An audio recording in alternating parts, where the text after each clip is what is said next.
Hi everyone, I'm Sohail, And I'm Soha.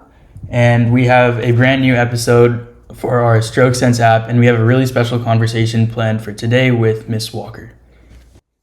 Good afternoon. So I'm Nancy Caldwell Walker. I'm a speech language pathologist, retired. I also ran a stroke support group in California for 30 years and have recently discontinued the group, but yet am still available for great experiences like this and providing resources to the local community. So, thank you so much for joining us today. We're really thrilled to have you. So, let's dive right in. So, one of the main focuses of our app is prevention. So, it's pre stroke, but what we wanted to get your input on is post stroke. So, what role do support groups play in that process of stroke recovery emotionally, socially, and even physically?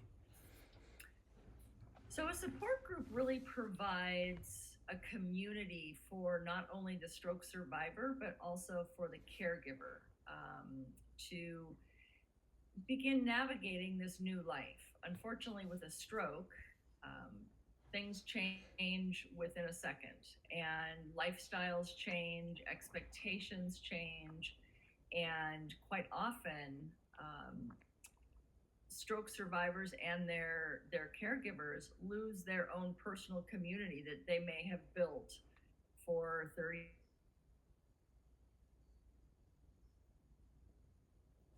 sort of turn away from them because they don't understand stroke and they don't understand what the needs are of a stroke survivor and the caregiver.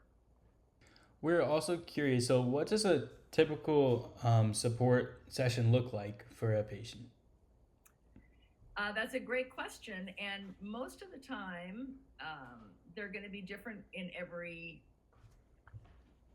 group is going to be different. So our group, the way we ran it was we had a 2-hour meeting, and the first hour we presented a local resource community person who might be talking about physical therapy. They might be talking about transportation. They might be talking about um, uh, how to get insurance once you may not be working any longer.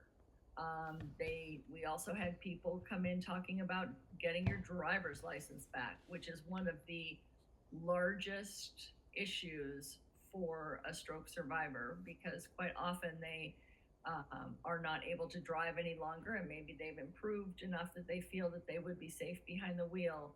And that is one of their number one goals, honestly. And that has to do with independence. So um, we would often have, as I said, a community member come in and speak, and then we would have groups where we had healthcare professionals acting as a moderator for a group. So we had one group for the caregivers. So we had a social worker that would come in and speak with the caregivers dealing with issues of change in their own life, in the caregiver's life. And then we would have a group for people who had their stroke but may have difficulty communicating. And then we had another group for people who had their stroke and had no difficulty communicating. So we were a very unique group, and not many stroke support groups provide that much information within one meeting. So that was our group, and so the biggest part of any stroke support group is really sharing ideas and stroke survivors and caregivers being in a community of people that understand what they're going through, and that's huge. These support groups sound awesome and like a great resource. So, how does someone who's trying to recover find these groups? Um, the best way to do it is online. Quite often, if you're in a hospital, you may get referred from your healthcare professionals in the hospital, but quite often um, there's a lot of confusion on discharge from a hospital, and people feel It's overwhelming. So they end up finding us through the internet, and mostly the American Stroke Association, which is part of the American Heart Association. And that is one of the best tools online to find a stroke support group. So, what are some things that you think, like 2 or 3 things that you believe that people can do in their daily lives to prevent stroke?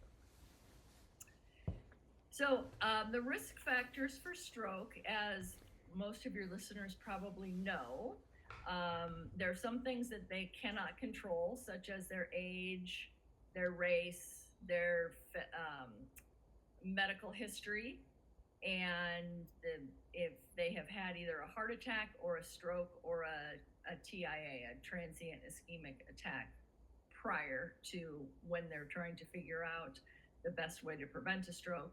But then the things that they can manage, and these are very important, and I'll just run through them quickly, is managing high blood pressure, not smoking, managing diabetes, managing high cholesterol, managing your weight. So increasing exercise and really eating a good heart healthy diet, because a heart healthy diet is also going to be a brain healthy diet as well. Controlling atrial fibrillation, staying away from illegal drugs and excessive alcohol intake, and also sleep apnea, really making sure that you are not experiencing sleep apnea. So I just want to touch back on the stroke recovery groups, and I was wondering, is there like any specific impactful story like you remember from your support groups where you really saw someone benefit from having that? So one of the biggest things, and this is a fantastic question, because literally every time we had a new person in our group, which was almost every month because strokes happen way too often, the first thing that we would tell people is your healthcare professionals, whether it's a doctor, a physical therapist, occupational therapist, may tell you that you will not get really any better after 1 year post-stroke. So within a year, the improvements that you've seen are as much as you're going to see. And the biggest takeaway for everybody listening to this is that is not accurate.